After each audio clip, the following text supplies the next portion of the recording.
Bonjour Stéphanie. Bonjour Voilà. Stéphane. Donc REA vient d'organiser un atelier sur le développement durable avec une connotation mise en œuvre, multi-acteurs et aussi concrétisation des utopies. Ouais. Qu'est-ce que tu pourrais nous dire en quelques mots, finalement le pourquoi et puis peut-être ton ressenti par rapport aux débats qui viennent de se produire. Alors le pourquoi nous avons monté ça, sachant que Recherche et Mhm. Avenir, c'est une association qui existe depuis 12 ans et qui a 3 missions: valorisation de la recherche, aide à l'insertion des docteurs dans le monde économique. C'est ces jeunes chercheurs qui sont formés académiques et qui manquent d'ouverture économique. Donc on les déformate pour les Mhm. reformater économiques. Et puis depuis 2014, on a développé un dispositif de rapprochement entre laboratoires et entreprises autour de projets innovants, dont les projets de développement durable. Et notamment Luc Tourner qui est intervenu aujourd'hui. On a 2 projets déjà en Mhm. cours avec lui et un troisième qu'on va démarrer. Cette motivation à organiser ce workshop innovation et développement durable, ça vient de nos actions en faveur de l'innovation. Chaque année, nous faisons un workshop sur l'innovation auquel on associe recherche, innovateurs, communication, Mhm. sur tous ces aspects-là. Et cette année, notre présidente, qui est aussi intervenue aujourd'hui, qui est Anne-Laure Rollet, chercheure au CNRS à Paris, nous a dit mais pourquoi on ne traiterait pas le développement durable pour voir ce qui est fait dans les entreprises et aussi dans les laboratoires. C'est rarement abordé ce qui est fait en termes de développement durable dans les laboratoires. Donc c'était important d'avoir cette vision à la fois entrepreneuriale, comment une entreprise s'empare d'un nouveau projet, d'une nouvelle branche, Mhm. quelque part, Mhm. qu'elle n'avait pas développée jusqu'à présent, ou comment de jeunes entreprises utilisent le développement durable comme un levier de création Mhm. et de rentabilité, et ça crée des emplois. Et aussi comment des structures, donc laboratoires, s'emparent de cette dimension, soit pour apporter des solutions, comme l'a dit Anne-Laure, soit pour collaborer avec Mhm. des entreprises.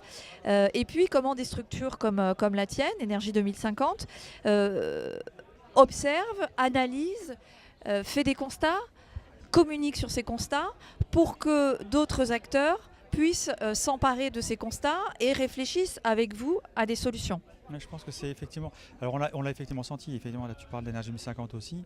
C'est vrai que c'est ce multi-acteur qui quelque part est notre ADN. Et effectivement, ce mariage d'acteurs avec des intérêts, voire même des compréhensions, parce qu'on est quand même bien dans la compréhension. On ne peut pas agir si on n'a pas compris le défi et Mm. finalement l'opportunité d'agir. On est toujours dans les mêmes mots, mais l'air de rien. Bon. Et là, on s'est aperçu d'ailleurs aujourd'hui que Ouais. même s'il y a des gens qui ont visiblement une espèce d'appétence sur le sujet ou un minima d'intuition, j'ai envie de dire, Mm. finalement, ils sont confrontés à même parfois des analyses un peu contradictoires, voire pourquoi pas schizophrènes. Ouais. Et c'est vrai que ce type d'atelier, enfin nous on l'a apprécié pour ça en Mm. l'occurrence, parce que ce mélange de multi-acteurs devrait normalement apaiser la chaîne de décision en fait. Voilà. Et donc Ouais. c'est un peu ce que nous on a ressenti. Et donc toi par rapport à finalement la suite, qu'est-ce que tu verrais comme suite par rapport à ce type de dynamique sur ces sujets-là en fait, cette innovation, utopie, parce que le mot est important néanmoins. C'est vrai, c'est vrai. On comprend que ce sont des utopies au départ qui amènent à des choses concrètes, Complètement. à du réel.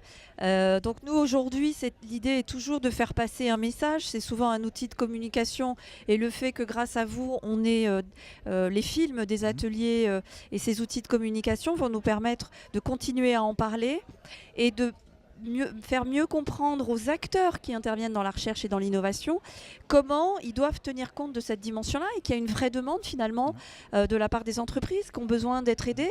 On parle de RSE aujourd'hui, il y a des entreprises qui disent moi j'ai fait le minimum, j'ai pas tout formalisé, et puis on leur dit mais on peut faire un peu plus. Oui mais j'ai pas envie de formaliser plus. Ah oui mais si on développait un projet qui Mhm. soit rentable pour vous Mhm. et qui apporte un plus à votre image et qui vous libère moralement d'une espèce de Mhm. dissonance cognitive, Mhm. peut-être que Mhm. vous allez être partant. Et c'est vraiment ça l'idée. Donc nous, on n'est pas des proposants de projets, on identifie des besoins Mhm. et on va mettre les acteurs en relation pour Mhm. qu'ils puissent émerger de ça des solutions et des projets. Ouais, pour reprendre sur Énergie 1050, on adhère à 200%. Et c'est d'ailleurs pour ça que régulièrement, quand on parle avec toi, avec des doctorants, Mm. parce qu'en fait, l'idée, c'est de aussi montrer à tous ces acteurs que c'est pas un militantisme. Tout En à fait, fait. nous, Il en faut tous les cas, surtout Énergie sortir du 1050, on militantisme. ne Ouais. fait pas de plaidoyer. Je l'ai même dit dans mon Complètement. intervention. Complètement. Pourquoi? Parce que je ne sais pas ce que veut dire le plaidoyer sur quelque chose qui ne s'est pas mis en œuvre depuis 40 ans. Mm, mm. Donc, soit Ouais. c'était un mauvais plaidoyer, je crois pas, soit alors c'est peut-être qu'aujourd'hui, il y a un autre discours qui est simplement, finalement, oui, c'est des opportunités créatrices d'emploi, Voilà. c'est clair, de résilience pour les territoires, Mm, mm. c'est l'exemple que j'ai pris aussi sur les villes. Oui. Par exemple aussi de de performance économique. On n'est pas en train de parler en disant on va perdre beaucoup, on est presque plutôt dans l'analyse contraire de on va gagner beaucoup, pas en termes que d'argent, mais en termes aussi de plaisir, on en a parlé de performance sociale. De fédération de ses salariés. Voilà. Et donc tout ça, c'est vrai que c'est intéressant. Donc voilà, donc nous effectivement, on est très content d'avoir été avec toi ici.